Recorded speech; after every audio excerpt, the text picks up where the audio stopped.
Alright, what's up guys? My name is Zack, and today I am driving a 1992 Pontiac Transport.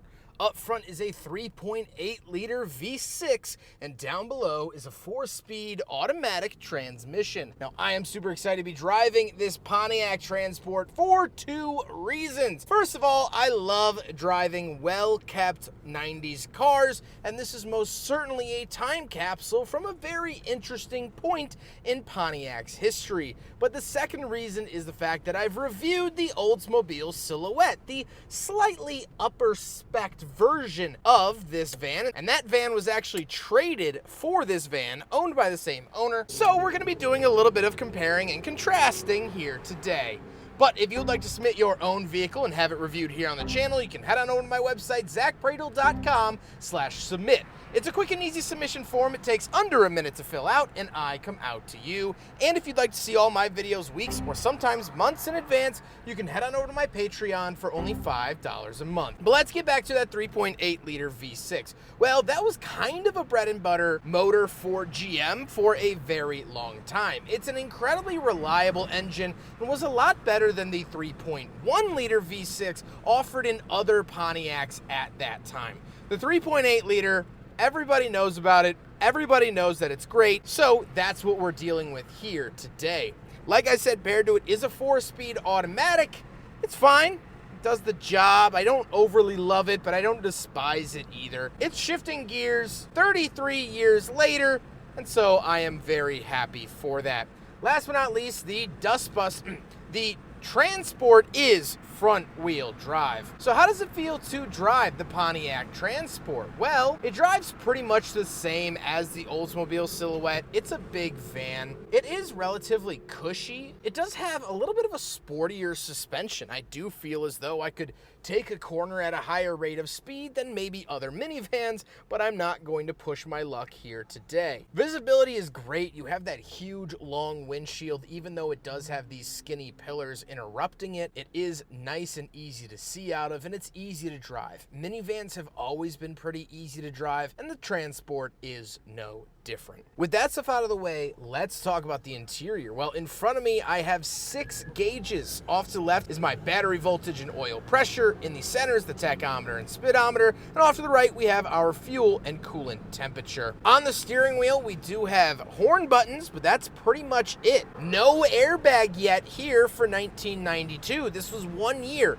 before they were legally required. Off to the left, we do have our headlight switches and parking lights. I love that Pontiac did this in this era. Big chunky buttons, and we also have a climate control vent. And moving out of the door, up top we have our power mirror adjustments, but we also have our lock and unlock and power windows. We get this nice fabric material on the door, as well as the buttons for the power windows actually say Transport. Now this might seem like a minor detail, but GM was all about saving a buck, and so the fact that they had different switches for the Silhouette and the Transport is very interesting to me. Moving into the center, up on the dash, you do get a little cubby. Again, no airbags, so you had plenty of space up here. We do have the wipers that are attached to the gauge cluster, again mimicking the light switches. They have these big chunky buttons that I quite like. Then we have 3 symmetrical climate vents. We have our climate controls shoved way off to the left and off to the right of the radio. So a lot of buttons going on here. Off to that far left, we do have our temperature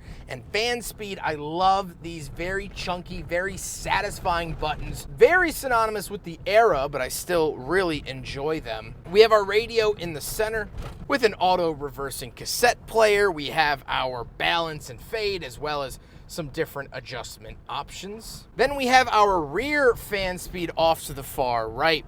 We do have a 12-volt outlet and a cubby. Then we do have slide-out cup holders, so we will do a big friggin' bottle test, and even with the liners, it's a very snug fit, but with the liners removed, it actually fits the big friggin' bottle nearly perfectly. This is now the second oldest vehicle to pass the big friggin' bottle test. You also do get an ashtray in between those 2 cup holders. Then we don't get a factory center console. This center console here is added after the fact. And then we have the seats. The seats are somewhat sporty, but they are very comfortable. They're more sporty looking and comfortable feeling. So I guess that is quite the distinguishing factor for them, but I like them. They are very Pontiac and they are very GM of the 90s, which I've always adored. Now, speaking of seats, we do have 2 more rows of seating. So let's go do some back seat reviews. Getting in the back of the Pontiac Transport. Now, something that you'll notice right off the bat is the fact that I'm getting in on the passenger side. Zach, why wouldn't you get in on the driver's side? Well, there's no door over there. So this is of the era where vans only had doors on the passenger sides. What's funny is if you went over to Japan, they had the doors on the other side. So this was for safety. Your kids would only get out on the curbside. They wouldn't run into traffic. And part of it was also for crash safety and rigidity. That being said, up here we do get 3 symmetrical climate vents. We have the fan speed over there by the driver's side, obviously on the non-door wall. We do have this seat folded down for cup holders. However, you can fold it up and have a middle bench seat. Other than that, no real crazy amenities or features back here. We do have seat back pockets, which is nice, but overall, nothing too crazy. However, we do have a 3rd row, so let's hop back there in the Transport. So I have a lever here.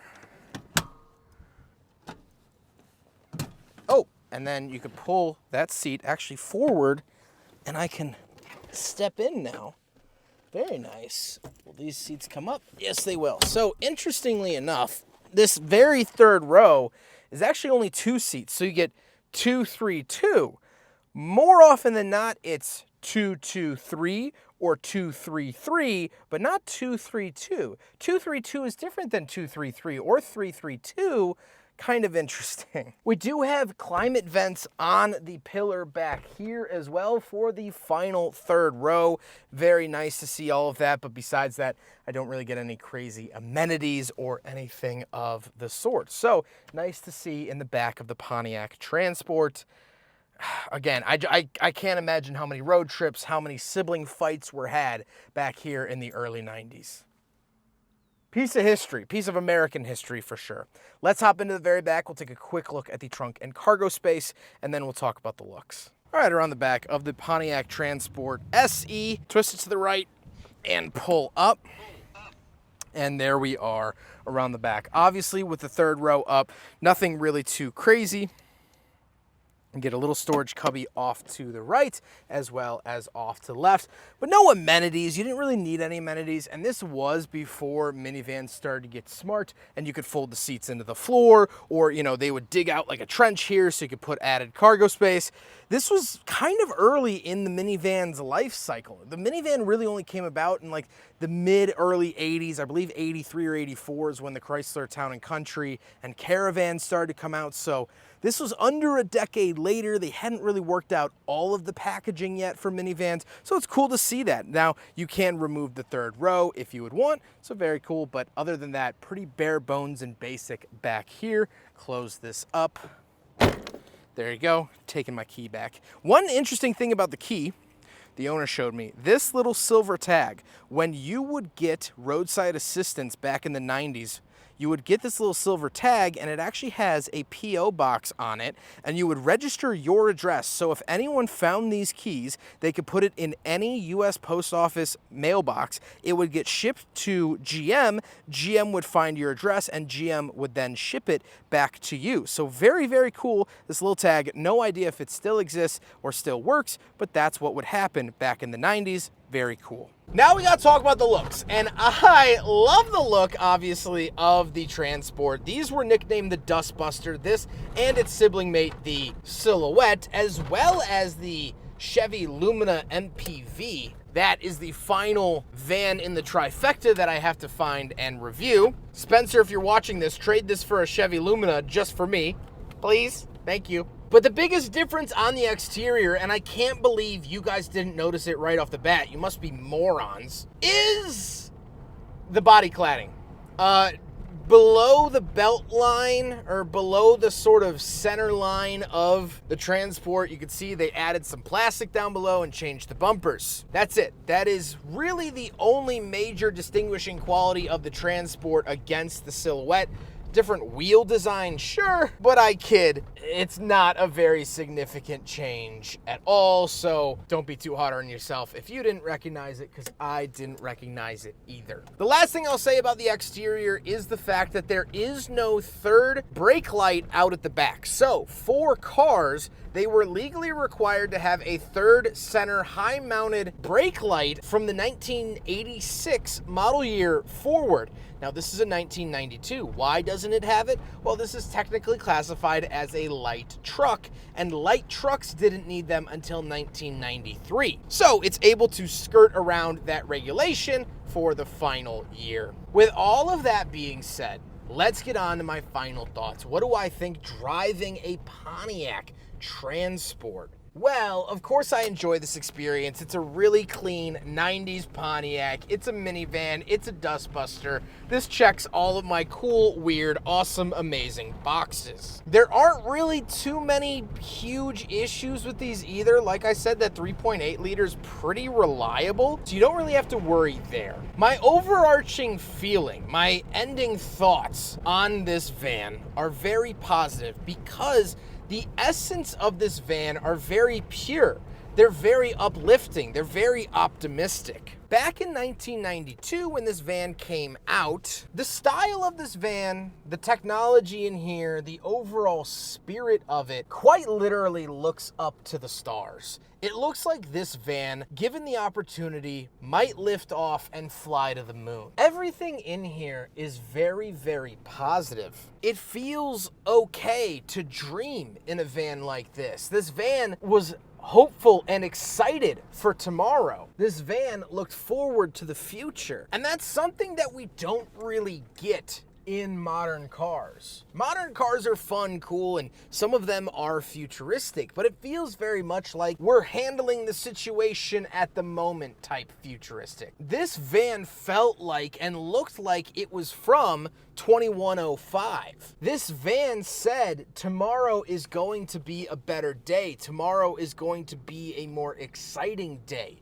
And we believed it. We believed this van when it fed us those things. This is such an aspirational, such a happy-go-lucky van that when you drive it, you start to feel those things. Driving this feels like I might win the lottery tomorrow. It feels like technology and science are going to better my life in the coming years, as opposed to the dreariness that we currently feel. I get comments on videos all the time, and I'm sure I'm gonna get comments on videos like this. I remember that car from when I was a kid, and especially people are gonna say, oh, cars were made better. I prefer cars from that era. In all honesty, cars made today are made in a similar way, in similar factories, with similar plastics and similar engines. But the overall ethos of the vehicle has changed. People don't really miss cars like this. They don't ride as nice as the cars that we have today. They don't have as much sound deadening as the cars that we have today. They don't have as much tech. They don't have as much safety. I mean, this thing doesn't even have airbags, for crying out loud. People don't miss not having airbags.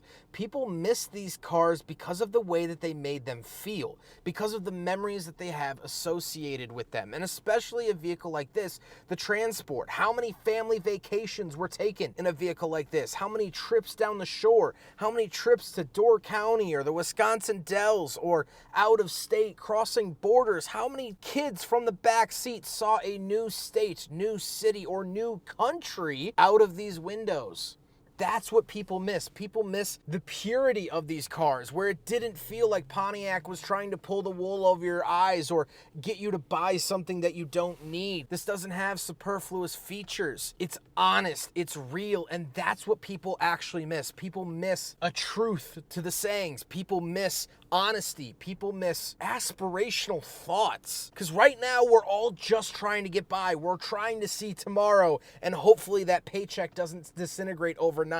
But driving this back in the 90s, it felt like the only thing that kept us from the heavens was gravity. And if you could defy that, the world was yours. That's how it feels to drive this. You want to ask me what it's like to drive a Pontiac Transport? That's what it's like to drive this. I hope you guys enjoyed the video. Huge thank you to Spencer for letting me borrow his Pontiac Transport at such short notice. I texted him earlier today, hey, I'm going to be in your town in a couple of hours. And he said, great, come drive the transport. He's been absolutely wonderful. I've reviewed so many GMs from him in the past. He keeps his cars nice and tidy. He preserves their history, and I appreciate people like Spencer. But I hope you guys enjoyed the video. Don't forget to rate the video, comment on the video, and subscribe if you really liked it. Take care, and I hope my next review has air conditioning, because this one did not. Bye-bye!